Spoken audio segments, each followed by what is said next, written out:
bienvenue, je m'appelle Ben Picard et je vous accompagne avec ce podcast dans la réalisation d'un rêve, courir un premier marathon.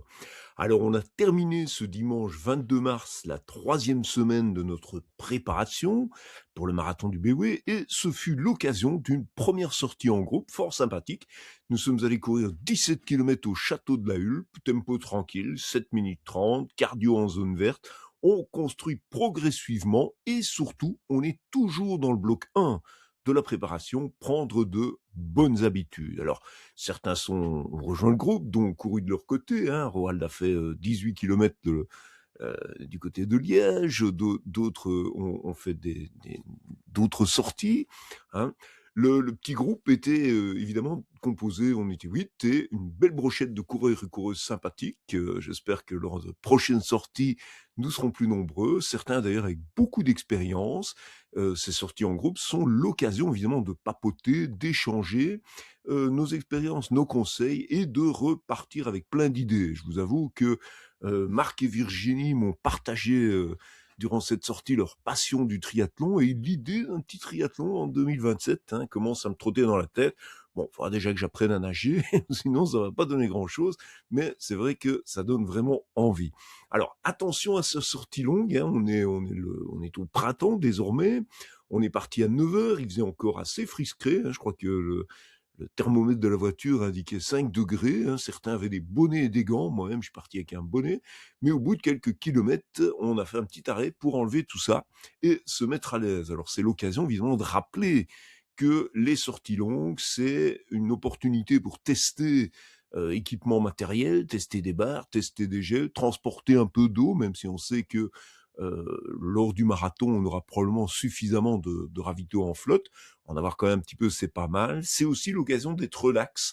On a pris les photos au milieu des jonquilles, une ou deux photos de groupe devant le château de la Hulpe. Bref, on accumule les kilomètres, mais on ne se met pas de pression. Pour le type d'objectif que nous, on se fixe, disons la seconde moitié du peloton, tranquille, la régularité et le plaisir priment évidemment sur la performance. On est cool, le chemin vers le marathon est aussi important que le marathon lui-même, donc on s'amuse. Quatrième semaine du bloc 1, rappelle que le bloc 1, ce n'est que la mise en route. Notre objectif, c'est d'installer une routine de marathonien, sortir 3 fois, avoir des bonnes habitudes à gauche, à droite. On travaillera dans les semaines qui viennent la construction proprement dite, ce sera le bloc 2, le tempo dans le bloc 3 et l'affûtage les 4 semaines avant le marathon.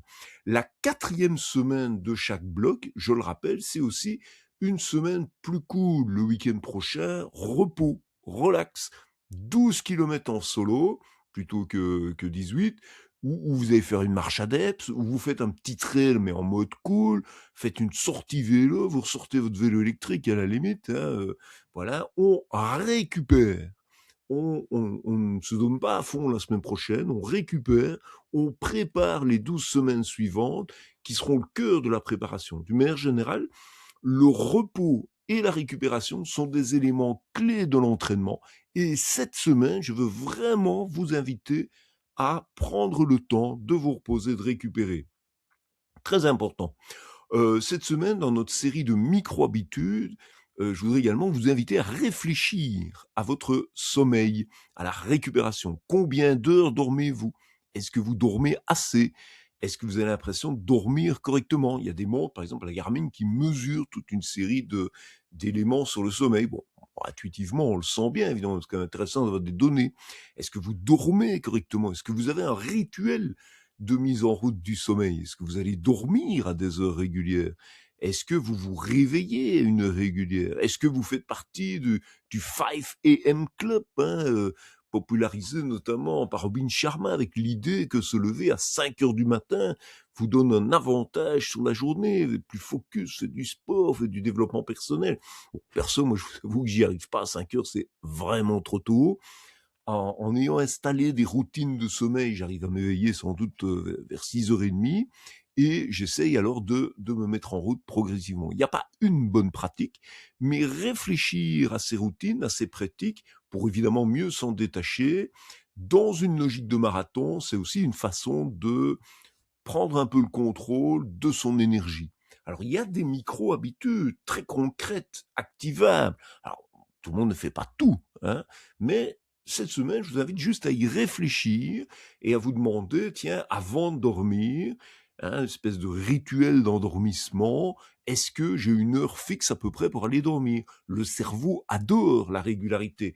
Donc, à plus ou moins 30 minutes, vous allez dormir à 22 heures ou à 23 heures, peu importe, mais essayez d'être toujours plus ou moins dans la même zone. On est maniaque de nos téléphones. Les téléphones, ça stimule le cerveau. Couper les écrans peut-être 30 minutes avant ou passer en mode nuit, réduire la luminosité, hein. Il existe un mode nuit où, par exemple, on n'a plus de lumière bleue. Éventuellement, passer au papier, prendre 10 minutes, hein, se dire, ah, tous les soirs, je coupe mon téléphone, mais sur avion ou pas, enfin peu importe, mais je lis un roman, un bouquin, éventuellement sur une liseuse, si vous voulez, ou sur le papier. Une autre pratique souvent intéressante, parce que sinon on rumine sa journée, hein, et on cauchemarde ou on fait des rêves de tous les soucis qu'on a eu de la journée. Il y a une pratique intéressante, c'est un petit carnet et un crayon, un bic, et de décharger son cerveau. 2 minutes. On commence par noter les petits soucis, qu'on transforme le lendemain en opportunité. Tiens, tel truc que je pourrais améliorer. Et un truc très intéressant, c'est d'essayer de se noter 3 choses positives qui vous sont arrivées dans la journée. On peut le faire tous les jours, on peut le faire une fois par semaine. C'est vrai que moi j'ai l'habitude de le faire une fois par semaine, mais en protocole d'endormissement, ça peut être également très intéressant. Et plutôt commencer par les soucis et terminer les 2 minutes de décharge sur papier dans son petit carnet par les éléments positifs. Ce qui traîne dans la tête, hein, ce qu'on peut mettre sur papier, décharger, ben, c'est autant de trucs qu'on rumine pas et qui permettent éventuellement de participer, alors ça se construit, hein, ça met des semaines, mais participer, disons, à moins ruminer. Une lumière, avoir une lumière tamisée, c'est aussi un signal biologique, hein, on allume sa lampe de chevet, on éteint le reste, bien, c'est un signal biologique qui indique qu'on ralentit. Un autre protocole, autre élément très simple, et on va en reparler, c'est tout le processus de respiration. Avoir une respiration calme, 2 à 3 minutes. 4 minutes d'inspiration, par exemple, 4 secondes d'inspiration, pardon, 6 secondes d'expiration. Expirer plus longtemps que l'on inspire. On va y revenir. On va voir que l'inspiration active l'énergie dans le système nerveux, une partie sympathique, alors que l'expiration active plutôt la partie parasympathique qui va plus alors, non pas dans l'énergie, mais dans le calme. Et l'équilibre, évidemment, c'est avoir du drive et avoir du calme. Cet équilibre permet effectivement un sommeil de qualité. Température de la chambre, 16-18 degrés, hein, plutôt que 25. Vraie obscurité, pas d'alcool tardif. On voit, il y a pas mal de petites choses, effectivement, qu'on peut facilement mettre en place. Au réveil, à un moment donné, moi, j'ai eu une lampe Philips bon, qui faisait ça, qui allumait. Hein, si par exemple je me réveille à 6h30, bah, à partir de 6h20, ça crée une espèce de lumière artificielle, une espèce de reset du rythme circadien, comme ça. C'est assez sympa. Bon, maintenant, évidemment, on arrive tout doucement à une période où, si on laisse simplement la lumière entrer, ben, on se réveille avec la lumière naturelle de manière euh, normale. Se lever dès le réveil, hein, ne pas se réendormir, ça c'est vraiment très important parce que sinon on relance des cycles incomplets de sommeil et on a l'impression qu'on ne s'éveille pas. Et alors je l'ai déjà suggéré comme 2 micro-habitudes, c'est boire un verre d'eau, moi je rajoute du citron, histoire de relance douce du métabolisme, hein, dès le matin, et faire des mini-mouvements. Alors moi je vous suggérais de faire des squats, hein, bon voilà. On peut aussi juste s'étirer, etc. Ou simplement, voilà, moi je dors à l'étage, je descends à la cuisine, voilà, je me mets un petit peu au mouvement, bois mon verre d'eau avec du citron, et puis je fais mes squats. Voilà. Donc ça, c'est autour du protocole d'éveil, hein, aller dormir selon le protocole, avoir une espèce de réveil un peu structuré, et durant la journée, ce qui favorise également évidemment une bonne récupération, On pourra en discuter longtemps évidemment et ça dépend sans doute des uns et des autres, mais beaucoup de gens disent: «Moi attention, je ne prends du café que le matin. Après 14 heures, j'en prends plus» et ça aussi il faut en parler, les micro-pauses ou mini-siestes, prendre de temps en temps, 1/4 d'heure, 20 minutes, pas beaucoup plus, hein, il faudrait vraiment creuser, ça va beaucoup plus en détail, mais pas hésiter à faire une petite sieste, à un moment donné. Ça relance la deuxième partie de la journée et ça permet d'être toujours dispo et plein d'énergie. Donc voilà, réflexion cette semaine, comment dormez-vous? Comment récupérez-vous? Est-ce qu'il pourrait être utile d'installer l'une ou l'autre micro-habitude pour une récupération, un sommeil de qualité? Si on veut 3 game changers, heure de coucher régulière ou protocole pour aller coucher régulièrement, lumière naturelle le matin, mini sieste par exemple, sont euh, quelques éléments de réflexion autour des micro-habitudes sur le sommeil. Alors, cette semaine, pourquoi est-ce que je vous parle de sommeil et de récup? Parce que cette semaine, on est dans la 4e semaine du premier bloc qui ne sert pour l'instant qu'à prendre de bonnes habitudes, hein. J'ai déjà dit, travailler le développement, le tempo et l'affûtage dans les semaines qui viennent. Cette semaine, l'heure d'endurance fondamentale est remplacée par 45 minutes d'endurance fondamentale. Surveillez bien votre cardio. Donc, on ne court plus 1 heure, on ne court que 45 minutes, cool. Le fractio, typiquement du jeudi, est remplacé par une sortie. Alors, si vous avez l'occasion de la faire en forêt, ça c'est formidable. 30 minutes, vous pourriez faire un peu plus long si vous voulez, mais ça doit rester tranquille. 30 minutes de sortie en forêt avec 2 moments, alors moi je dis avant et au milieu, de respiration à expiration prolongée ou respiration en cohérence cardiaque simplifiée si vous voulez. On va respirer 4 temps, 4 secondes, et on va expirer 6 temps, 6 secondes par exemple. Et ça pendant 2-3 minutes, hein, un petit peu.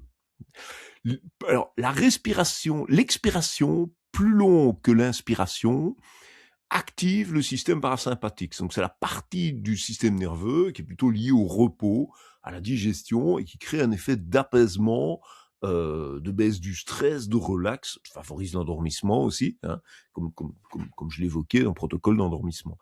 C'est d'ailleurs une des raisons pour lesquelles, personnellement, lorsque je cours, j'ai déjà parlé des foulées, hein, moi, ma foulée idéale, c'est 4 in, 4 foulées in, 5 foulées out. Bon, après, si c'est plus dur, je fais peut-être 3-2, hein, ou 2-1. Et en catastrophe, je fais 1-1, si vraiment je suis à fond de balle dans une côte. Mais, en général, j'inspire davantage que je n'expire. J'expire davantage que je n'inspire, parce que justement, dans mon système nerveux, j'essaye d'encourager le caractère relax. C'est d'ailleurs une des raisons pour laquelle je parle dans la course à pied de méditation en mouvement, puisque j'active davantage le système repos par rapport au système énergie.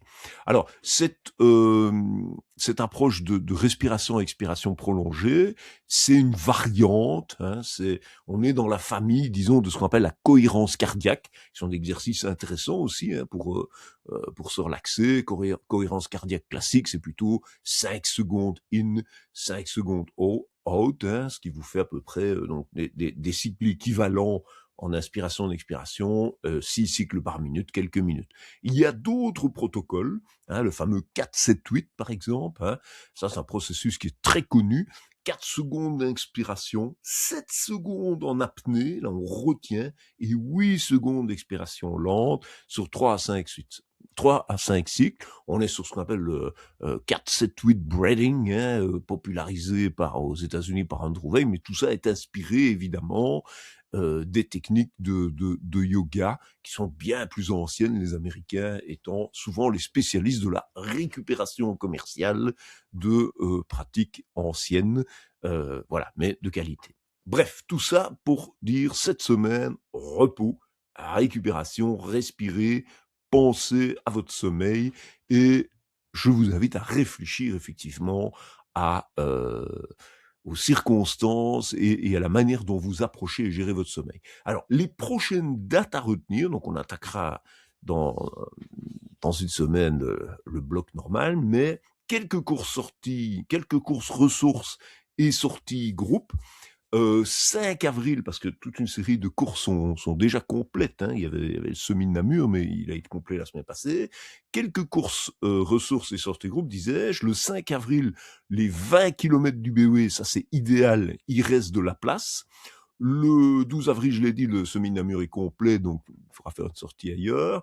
Le 18 avril, c'est un samedi. Je suis pas dispo le dimanche, mais c'est un samedi. Pour ceux qui le souhaitent, on fera un 22 kilomètres en groupe. Pareil, sortie à partir de l'entrée du parc de la Hulpe, et je ferai un tour différent, évidemment, du 17. Bon, déjà, il sera 5 plus long, mais on ira ailleurs. Le 3 du 5, ça par contre, 3 mai, pour ceux qui peuvent, alors je sais que tout le monde peut pas, et d'autres font d'autres semis, donc c'est très bien, mais on sera à un moment clé de notre préparation, le 3 mai, donc dans 6 semaines, et c'est vraiment intéressant de tester sa vitesse sur semi-marathon. Semi-marathon très sympa, celui de Visé. Il reste de la place, et pour moi, si vous avez l'occasion, c'est vraiment un bel endroit pour aller tester effectivement votre tempo marathon.